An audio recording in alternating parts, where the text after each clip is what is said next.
L'appel des profondeurs, les amants de l'éternité. Au cœur de l'Afrique, là où la terre rencontre l'océan, une ancienne légende raconte l'histoire d'un amour interdit entre les deux mondes. Nema est la fille du chef d'un clan Mazé. Depuis toujours, elle respecte la tradition de ses ancêtres, mais au fond d'elle, quelque chose l'appelle vers l'océan, un mystère qu'elle ne peut ignorer. Elle a grandi en écoutant des histoires de l'eau et des esprits des vagues, mais son peuple considère la mer comme un territoire dangereux, peuplé d'êtres puissants et imprévisibles. Pourtant, elle se sent irrésistiblement attirée par cet horizon lointain. Une nuit, une voix douce et mystérieuse lui parvient. Elle se lève en silence, ses pieds nus foulant le sable frais, et suit ce chant vers la plage. Là, elle aperçoit une silhouette qui émerge des vagues, baignée par la lueur de la lune. Amani, autrefois un guerrier, est maintenant un esprit immortel condamné aux profondeurs. Jadis, il avait osé rêver d'une alliance entre la terre et la mer, mais les anciens, furieux de son audace, l'ont maudit. Désormais, il veille seul dans les abysses, nostalgique des jours où il était humain. Quand il voit Nema, il est frappé par son courage et sa beauté. Il s'approche d'elle, et leurs regards se croisent dans un silence profond. Un lien mystérieux les unit instantanément, comme si leurs âmes se reconnaissaient. Malgré la peur de briser des interdits millénaires, ils continuent de se rencontrer chaque nuit, apprenant l'un de l'autre, partageant leurs rêves et leurs peines. Rapidement, leur amitié devient amour, un amour aussi profond et puissant que l'océan lui-même. Pourtant, ils savent tous deux que cet amour est interdit.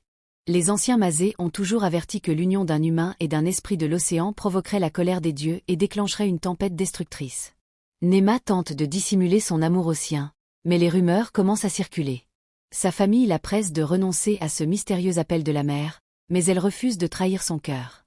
Amani, de son côté, est tourmenté. Doit-il abandonner l'unique personne qui a apporté la lumière dans sa vie, ou risquer de briser l'équilibre sacré entre les mondes?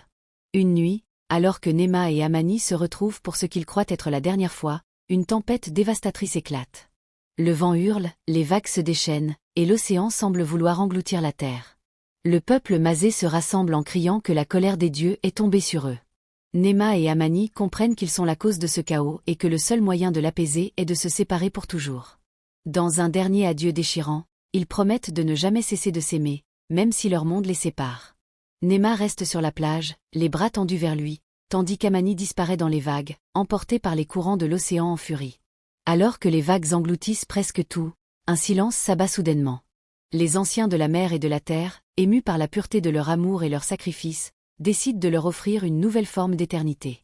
En un instant, Nema et Amani sont transformés en deux étoiles, brillantes et éternelles, l'une dorée comme les terres africaines, l'autre argentée comme les eaux de l'océan.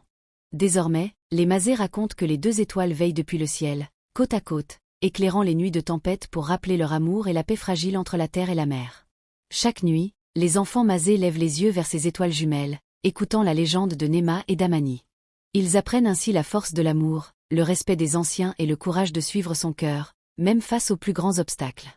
Car, comme dit la légende, l'amour vrai est éternel, et il brille bien plus fort que toutes les tempêtes du monde.